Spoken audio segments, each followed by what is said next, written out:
जय हिंद साथियों, मैं प्रिंस स्वागत करता हूं। आज हम बात करेंगे दोस्तों यूपीएचईसी के नई वैकेंसी के बारे में। एडवर्टीजमेंट नंबर 51 के अंतर्गत जो असिस्टेंट प्रोफेसर की वैकेंसी आई है, इसके बारे में हम लोग बात करेंगे। ठीक है, तो दोस्तों एक बहुत ही सुनहरा मौका है और आयोग बहुत तेजी से काम कर रहा है। आपके पास एक अच्छा मौका है इसमें सफलता पाने का। तो दोस्तों ये असिस्टेंट प्रोफेसर की जो भर्ती है उसका ये पूरा सिलेबस है। ठीक है, 47 विषयों के लिए जो है ये पोस्ट आई हुई है। 917 पोस्ट है दोस्तों। तो कुल मिला के जो है इसमें आपका एक कंपलसरी पेपर होता है जो सबके लिए अनिवार्य होता है, उसी के बारे में हम बात करेंगे डिटेल में। और एक आपका सब्जेक्ट होता है। तो यहाँ पर दोस्तों हमको ये जानना जरूरी है, ये तो हम सिलेबस के बारे में बात करेंगे ही करेंगे। इसके पहले वैकेंसी के बारे में आप जान लीजिए थोड़ा सा, आपको पहले से पता ही होगा। तो 51 वैकेंसीज है, 51 एडवर्टीजमेंट नंबर है। कुल मिला के 47 विषय हैं और 917 वैकेंसी है। तो दोस्तों इसमें जो है इसकी फॉर्म भरने की तिथि जो है 5 अगस्त तक है। अगर आपने फॉर्म नहीं भरा है फॉर्म भर दीजिए। और एज लिमिट 62 ईयर्स तक है। और बाकी चीज़ें आप नोटिफिकेशन में डिटेल में देख लीजिएगा। हम यहाँ पर बात करेंगे अपने सिलेबस के बारे में। तो दोस्तों मैं आपको बताना चाहूँगा कि उत्तर प्रदेश उच्चतर शिक्षा सेवा आयोग या यूपीएचईसी प्रयागराज की वैकेंसी है और हम एक कोर्स चला रहे हैं दोस्तों। अगर आपको इस कोर्स के बारे में और जानकारी चाहिए या आप इस कोर्स को ज्वाइन करना चाहते हैं तो ये कॉन्टैक्ट नंबर डिस्प्ले पे है 8299226960। आप इस पे कॉल कर सकते हैं या इस पे व्हाट्सएप पे जो है असिस्टेंट प्रोफेसर लिख के मैसेज कर सकते हैं। और हमारा एप्लीकेशन है दोस्तों सीपी स्मार्ट क्लासेस। आप गूगल में सर्च करें और वैसे इस वीडियो के डिस्क्रिप्शन में आपको इसका लिंक मिल जाएगा, वहां जाके आप डाउनलोड कर सकते हैं। उसमें सारी डिटेल्स आपको मिल जाएगी। ठीक है, तो हम अब बात करेंगे इसके सिलेबस के बारे में। काफ़ी डिटेल सिलेबस है, तो एक एक चीज़ों को देखेंगे और ये देखेंगे कि इसमें कितनी आसानी से हम सफलता पा सकते हैं।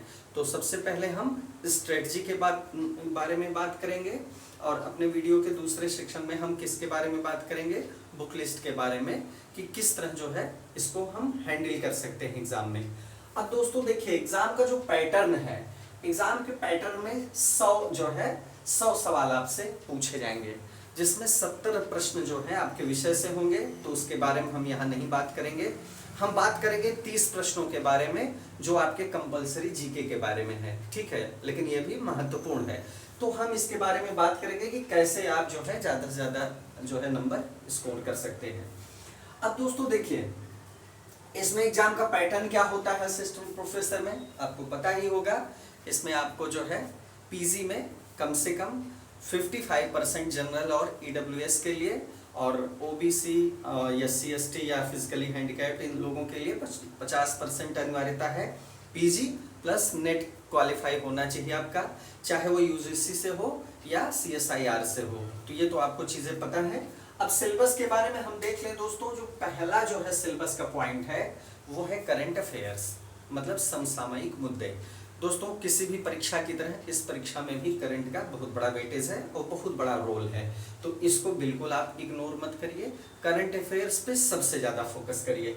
इसमें क्या क्या पॉइंट्स रहने वाले हैं करंट अफेयर्स के बारे में हम लोग ये देखेंगे कि क्या क्या ऐसे पॉइंट्स हैं जिन्हें हमें ध्यान देना है। दोस्तों करंट अफेयर्स में राष्ट्रीय एवं अंतर्राष्ट्रीय प्रमुख घटनाएं और मुद्दे होंगे, मतलब जो भी हैपनिंग हो रही हैं, डेली के डेवलपमेंट्स हैं, डेली की हैपनिंग्स हैं, वो चीज़ें हमें कवर करनी पड़ेंगी। हमारे प्रदेश में, हमारे देश में और अंतर्राष्ट्रीय घटनाक्रम में क्या चीज़ें घटित हो रही हैं हमारे आसपास, हर क्षेत्रों में जो भी चीज़ें महत्वपूर्ण हैं आप उनके बारे में एक जानकारी रखें। जैसे यूक्रेन संकट हो, चाहे अभी बीत गया जो कोरोना की महामारी थी, इसके बारे में जो सामान्य जानकारियां हैं, ये सारी चीज़ें आपको पता होनी चाहिए। ये राज्य स्तर पे भी, देश स्तर पर भी और इंटरनेशनल लेवल पे भी आपको इससे अपडेट रहना होगा।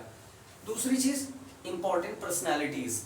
देखिए इसी घटनाक्रम में, अंतर्राष्ट्रीय राष्ट्रीय घटनाक्रम में जो महत्वपूर्ण पर्सनालिटीज हैं, आपको उनके बारे में एक डाटा जो है तैयार करना होगा। चाहे वो जो है किसी महत्वपूर्ण देश के प्रधानमंत्री हो, राष्ट्रपति हो, जो भारत की यात्रा पे आए हो, या किसी देश के साथ करार हुआ हो, तो उसके बारे में आपको जानकारी रखनी होगी कि वहाँ के प्रमुख राष्ट्रपति कौन, प्रधानमंत्री। जैसे हाल ही में आपको पता होगा श्रीलंका में सत्ता परिवर्तन हुआ, तो प्रधानमंत्री राष्ट्रपति कौन बने। इस तरह की महत्वपूर्ण जो है पर्सनालिटीज को आपको ध्यान देना होगा। खेल समाचार, गेम स्पोर्ट्स के बारे में भी आपको जानकारी रखनी होगी। महत्वपूर्ण जो भी टूर्नामेंट हो रहे हैं, जो भी जो है आयोजन हो रहे हैं, वहाँ कौन सा मेडल जीत रहा है, भारत का प्रतिनिधित्व कौन कर रहा है, या भारत के खेलों के महत्वपूर्ण खिलाड़ी कौन कौन से हैं, ऐसे सवाल पूछता है कि जो है आपको याद रखना होगा कि जो महत्वपूर्ण खेल हैं उनसे संबंधित खिलाड़ियों को आपको याद करना होगा, वो किस खेल से संबंधित है।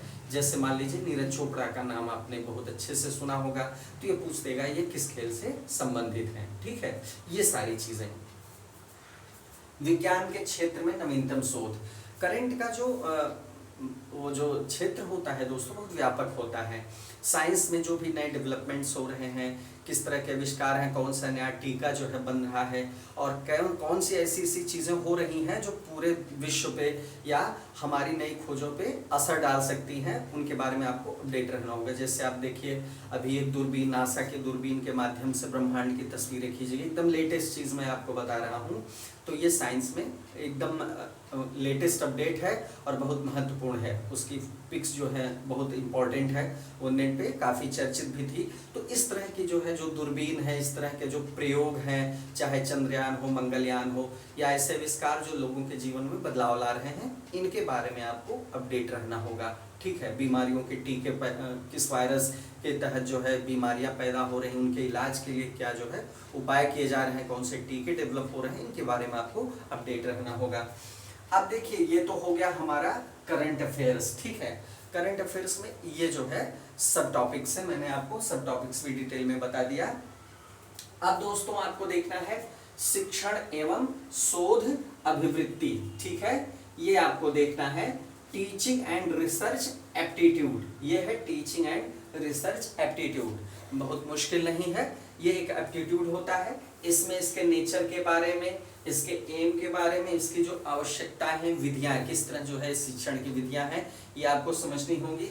इसका मूल्यांकन, इवैल्यूएशन, और टीचिंग को जो भी इफेक्ट करने वाले फैक्टर्स हैं, इनको आपको देखना होगा, कौन कौन से ऐसे फैक्टर्स हैं जो टीचिंग को इफेक्ट करते हैं। ठीक है, और रिसर्च का मतलब क्या होता है, इसकी प्रोसेस क्या होती है, मतलब जो शोध होता है क्या होता है, किस लिए होता है, और इसकी जो प्रणाली होती है वो कैसी होती है, ये आपको जानना होगा।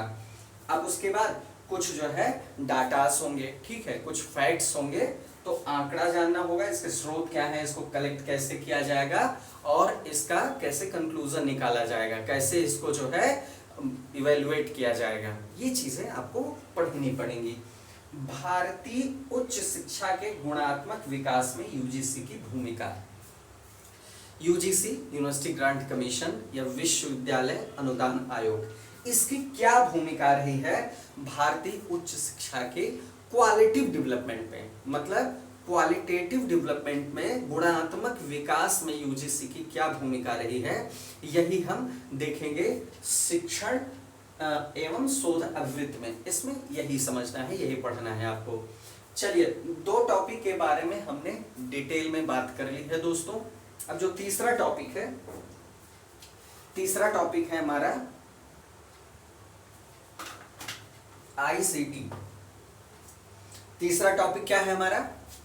आईसीटी, मतलब सूचना एवं संचार प्रौद्योगिकी, communication technology, information and communication technology. आपको पता है सबसे ज्यादा क्रांति इसी क्षेत्र में आई है। आपने देखा होगा मोबाइल क्रांति हो, चाहे लैपटॉप, कंप्यूटर, क्लाउड कंप्यूटिंग, ये सारी चीजों में जितनी क्रांति आई है शायद ही किसी क्षेत्र में आई हो। तो ये बहुत ही महत्वपूर्ण टॉपिक है, इसमें भी शामिल किया गया है। तो इसमें आपको क्या क्या पढ़ना है, इंफॉर्मेशन टेक्नोलॉजी है क्या, इसके लाभ क्या हैं, इसके क्या क्या लाभ हैं, और इसके दुष्परिणाम, इसके कुछ दुष्परिणाम भी होंगे। तो इसके दुष्परिणाम क्या, जैसे आप देखते हैं बहुत सारे देशों की जो है वेबसाइट हैक कर ली जाती है, बहुत सारे प्रतिष्ठान हैं वो इस चीज़ की शिकायत करते हैं कि उनके डेटाज जो है चोरी हो गए। तो इस तरह के दुष्परिणामों के बारे में भी हमको इसमें देखना होगा, केवल लाभ ही नहीं है, दुष्परिणाम भी इसमें शामिल है। अब देखिए दोस्तों, इसके बाद इंटरनेट, जिस शब्द से शायद आप बहुत अच्छे से परिचित भी होंगे और उससे इंटरेक्ट भी करते होंगे। तो इंटरनेट और ईमेल का आधारभूत ज्ञान, ये इंटरनेट है क्या, क्या इसमें डेवलपमेंट्स हुए समय के साथ, इसमें क्या क्या सुधार आए, क्या क्या चीज़ें डेवलप हुई, वो देखेंगे। आधारभूत ज्ञान और किस चीज़ का, ईमेल का। जैसे पहले पत्र भेजा जाता था, उसकी जगह हम इलेक्ट्रॉनिक मेल ने ले ली। ईमेल का मतलब होता है इलेक्ट्रॉनिक मेल। तो आप देखते हैं कितना जो है ये महत्वपूर्ण है। इसके बारे में जो बेसिक जानकारी है, मतलब बेसिक नॉलेज, आधारभूत ज्ञान हमको समझना है। फिर सूचना एवं संचार संबंधी शब्द संक्षेपण, मतलब एब्रिविएशंस हमको देखने पड़ेंगे। जैसे सीपीयू क्या होता है, सेंट्रल प्रोसेसिंग यूनिट, सीपीयू का फुल फॉर्म क्या है हमें जानना होता है, ठीक है। जैसे क्यूआर कोड होता है, तो क्विक रिस्पांस कोड बहुत ही प्रचलित शब्द है, लेकिन बहुत सारे शब्द संक्षेपण से आप अनजान होंगे। क्यूआर कोड है, चाहे सिम कार्ड है, चाहे एटीएम है, इन शब्दों का पूरा मतलब क्या होता है ये हम इस सब टॉपिक में पढ़ेंगे। एवं शब्दावली, जो भी महत्वपूर्ण टर्म्स है उनके बारे में, जैसे फ्लॉपी डिस्क क्या होता है, ठीक है, ऑप्टिकल ड्राइव क्या होता है, एसएसडी क्या होता है, एचडीडी क्या होता है, ये सारी चीजें हम इसमें देखेंगे, मतलब सूचना एवं संचार प्रौद्योगिकी के टॉपिक में। क्लियर हुआ? चलिए दोस्तों, ये तीसरा जो है टॉपिक हमने समझ लिया कि इसमें हमको एक्चुअली पढ़ना क्या है। अब देखिए जो चौथा टॉपिक है वो है मानव एवं पर्यावरण, मतलब ह्यूमन एंड इन्वायरमेंट। अब देखिए मानव एवं पर्यावरण में आपको पता है इकोलॉजी इन्वायरमेंट का जो सब्जेक्ट होता है वही इससे पूछा जाएगा, लेकिन बहुत डीप में नहीं जाएगा ये। मनुष्य का पर्यावरण से क्या संबंध है, पर्यावरण की परिभाषा क्या है, जो बेसिक टर्म्स है इनके बारे में आपको पढ़ना होगा। पर्यावरण की जानकारी, उसके तत्व क्या है, जैविक अजैविक कारक क्या है, फूड चेन क्या होती, खाद्य श्रृंखला जिसको कहते हैं, किस तरह जो है वायुमंडल में जो है नाइट्रोजन चक्र, जल चक्र, ऑक्सीजन चक्र काम करता है, वायुमंडल में जो है किस तरह गैसों का जो है परसेंटेज होता है, ये चीज़ें कैसे घटित होती हैं, कितनी मानव जीवन के लिए महत्वपूर्ण है, या मानव से इनका किस तरह का अंतर संबंध है, इंटर रिलेशन है, यही चीज़ें हम इसमें पढ़ेंगे। अब देखिए जैसे यहाँ पर यही इंटर रिलेशनशिप है। पहला इसमें क्या है, मानव एवं पर्यावरण में मानव एवं पर्यावरण का अंतर संबंध, मतलब इंटर रिलेशनशिप किसका, मानव एवं पर्यावरण का। इसके बाद इसमें क्या है, पर्यावरणीय क्षरण कारण एवं निवारण, बहुत ही इंपॉर्टेंट है। पर्यावरणीय क्षरण का मतलब आपको पता ही होगा दोस्तों, आज के समय की बहुत बड़ी समस्या है पर्यावरण प्रदूषण या पर्यावरण का नुकसान। आप देख रहे हैं कि इसके कितने दुष्परिणाम हमको झेलने पड़ रहे हैं। मानव जो है प्रकृति के इस तरह के जो है बदले को किस तरह जो है फेस कर रहा है, हम बहुत अच्छे से देख रहे हैं। चाहे उत्तराखंड में हो, अभी आपने देखा होगा कि अमरनाथ यात्रा में किस तरह घटनाएं हुई, जो है आपने बहुत अच्छे से देखा होगा, ज़्यादा दिन की बात नहीं है। तो कहने का मतलब इसका कारण क्या है दोस्तों, कहीं ना कहीं हम प्रकृति का ज़रूरत से ज़्यादा दोहन कर रहे हैं और बहुत सारी चीज़ों को हम इग्नोर कर रहे हैं, उसके संरक्षण के प्रति हम बिल्कुल लापरवाह हो गए हैं, जिसका दुष्परिणाम हमें झेलना पड़ रहा है। तो ये विषय के रूप में भी महत्वपूर्ण है और कहीं न कहीं जागरूकता के मामले में भी महत्वपूर्ण है कि हमें प्रकृति का ख्याल रखना चाहिए, तभी वो हमारा ख्याल रखेगी। तो ये हमको डिटेल में इसमें पढ़ना है कि पर्यावरणीय क्षरण क्यों होता है, उसका कारण क्या है और उसका निवारण क्या है। ऐसे कौन से उपाय हैं जो एक साधारण व्यक्ति के रूप में, एक सामान्य व्यक्ति के रूप में हम लोग कर सकते हैं, और सरकारी या सामूहिक स्तर पे जो प्रयास हो रहा है वो तो चलता रहेगा, लेकिन व्यक्तिगत रूप से जैसे हम लोग सिंगल यूज प्लास्टिक का प्रयोग बंद कर दें, या कोशिश करेंगे पॉलीथीन का इस्तेमाल कम से कम करें, बहुत आवश्यक हो वहीं करें, जल का जो है संरक्षण करें, आवश्यकता से अधिक जल का मतलब अपव्यय न करें। इस तरह की बहुत सारी चीजें हैं कि जो एक सामान्य व्यक्ति कर सकता है और अपना योगदान इसमें दे सकता है इसकी सुरक्षा में। अब देखिए पर्यावरणीय क्षरण हो गया, फिर पर्यावरण संरक्षण हेतु अंतर्राष्ट्रीय एवं राष्ट्रीय प्रयास, बहुत सारे प्रयास किए गए हैं। जैसे भारत में पर्यावरण संरक्षण कानून बनाया गया 1986, इसके अंतर्गत प्रयास किए, वो लगातार प्रयास किए जाते रहे हैं, चाहे वन्य जीवों के बचाने की बात हो, उनके संरक्षण की बात हो, राष्ट्रीय उद्यानों की बात हो, रामसर साइट्स जो वेटलैंड्स होती हैं उनके बारे में, उनके संरक्षण की बात हो। ये सारे प्रयास भारतीय स्तर पर भी और अंतर्राष्ट्रीय स्तर पर भी जो सम्मेलन हुए होंगे, जैसे पेरिस समझौता है, जैसे आपका स्टॉकहोम कन्वेंशन है, इस तरह बहुत सारे ऐसे महत्वपूर्ण समझौते हुए हैं, उसमें कुछ एग्रीमेंट हुए हैं, उन्हें हमें देखना होगा कि वो कब हुए, कहाँ हुए, उसका फोकस क्या था, किस चीज़ के लिए हुए। जैसे कुछ हुए कि जो ग्रीन हाउस गैसेज हैं उनका उत्सर्जन कम किया जाए, कुछ इसलिए हुए कि जल को बचाया जाए, पृथ्वी को बचाया जाए। इस तरह के जो समझौते हैं, अंतर्राष्ट्रीय प्रयास हैं या राष्ट्रीय स्तर पे कुछ कानून बनाए गए हैं, उनके बारे में इसमें चर्चा किया जाएगा। ठीक है, तो यह हो गया मानव एवं पर्यावरण। ठीक है, समझ में आ गया होगा आपको।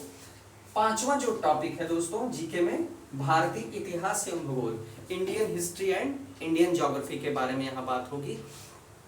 तो आपको पता है इंडियन हिस्ट्री कितनी इंपॉर्टेंट है, एंशिएंट, मेडिवल, मॉडर्न तक हमको पढ़ना है। लेकिन इसमें देखिए भारतीय संस्कृति की प्रमुख विशेषताएं आपको बता दूं, आपके लिए जो है समझना बहुत आसान हो जाएगा।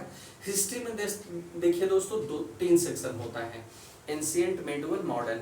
तो सबसे जो महत्वपूर्ण होता है वो मॉडर्न हिस्ट्री होता है, आधुनिक भारत होता है। तो आधुनिक भारत में तो हमें सब कुछ पढ़ना ही है, लेकिन एंशिएंट और मेडिवल में भी हमें चीज़ों को देखना है, महत्वपूर्ण चीज़ों को देखना है।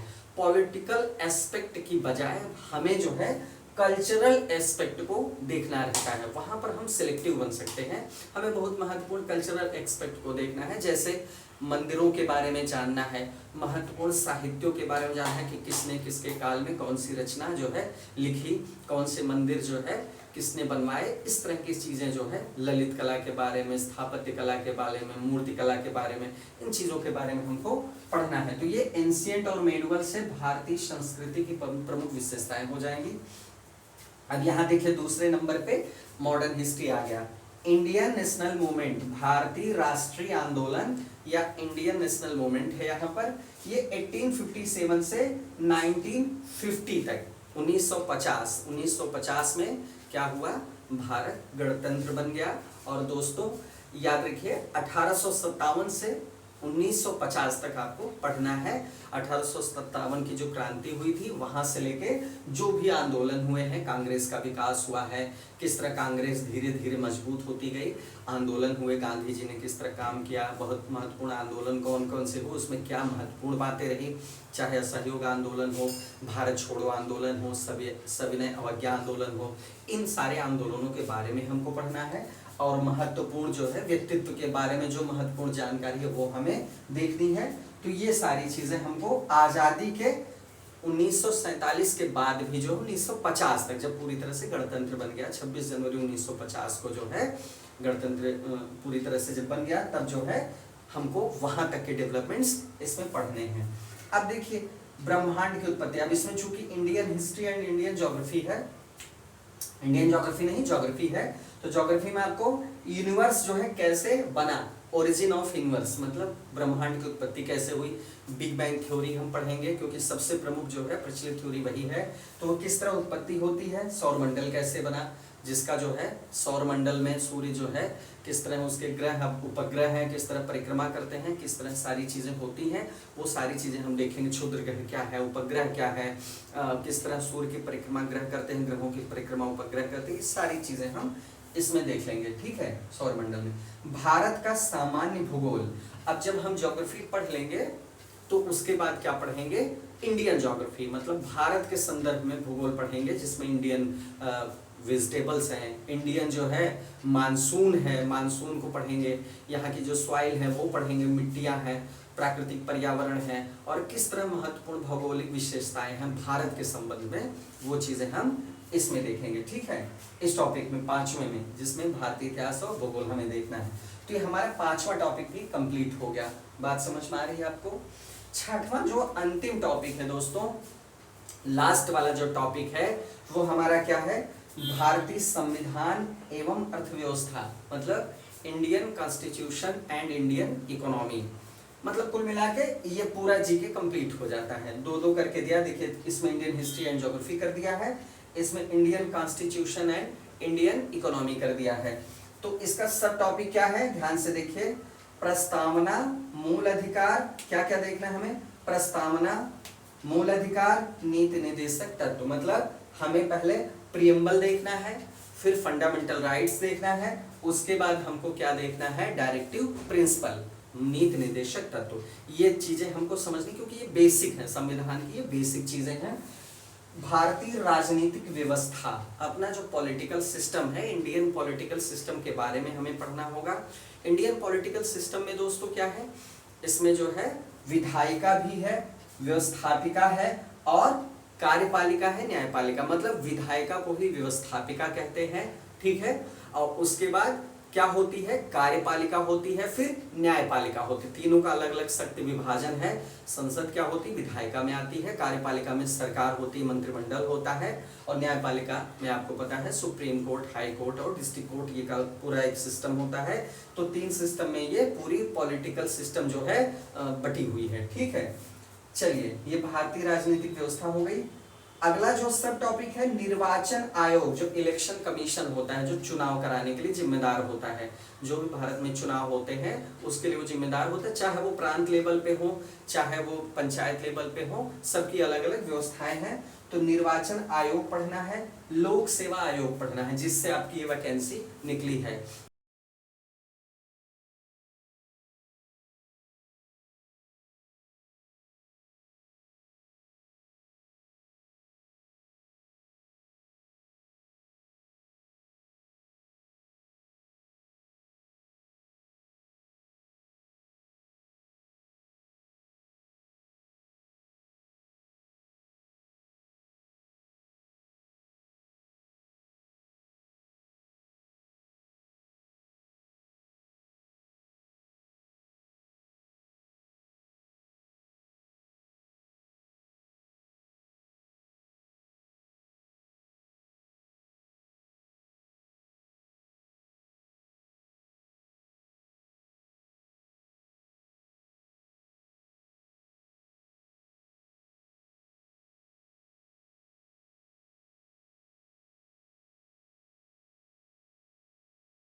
है तो कृषि क्या है, एग्रीकल्चर, उद्योग क्या है, इंडस्ट्री और व्यापार, ठीक है।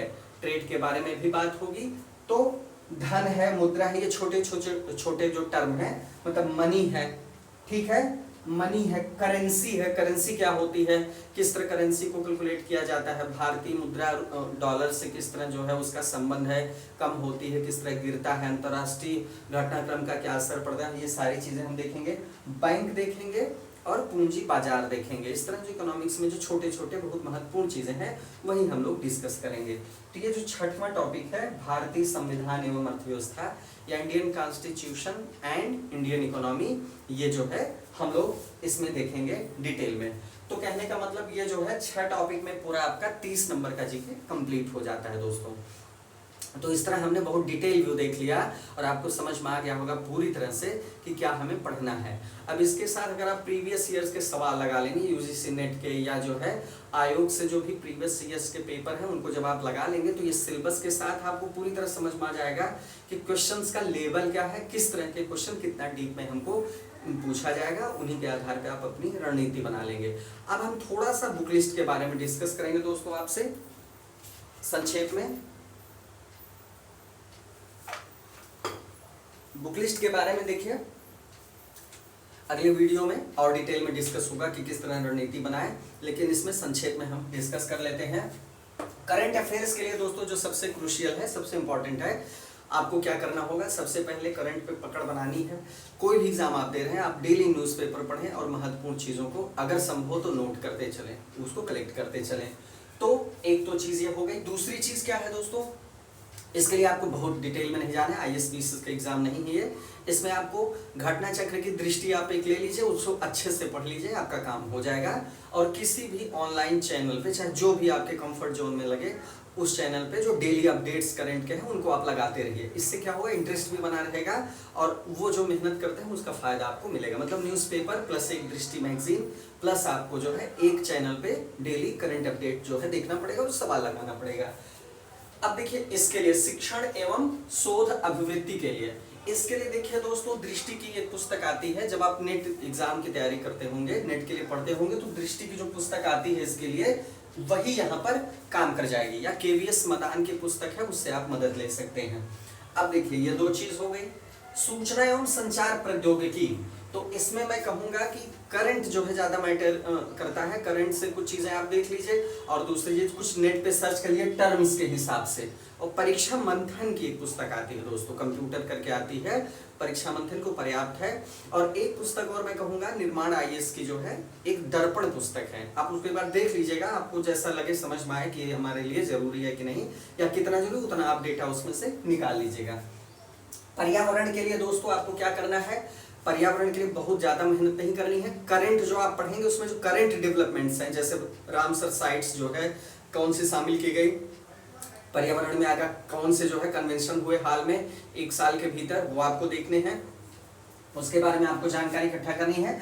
और जो इसका जो स्टैटिक पोर्शन होता है, जैसे समझ बनानी है, जहां पर आपको लगे कि छोटी छोटी चीजों के बारे में थोड़ी सी समझ बना ले, तो जैसे प्रीवियस ईयर्स के पेपर देखेंगे तो आपको लगेगा कि कुछ कुछ टर्म्स ऐसे हैं जिनके लिए थोड़ा सा हमको अवेयर होना पड़ेगा। तो उसके लिए आप नेट की मदद ले सकते हैं, गूगल करके आप देख सकते हैं। जैसे पर्यावरण क्या है आपको पता चल गया, पर्यावरण संरक्षण कानून क्या है आपने सर्च कर लिया, थोड़ा सा नोट कर लिया।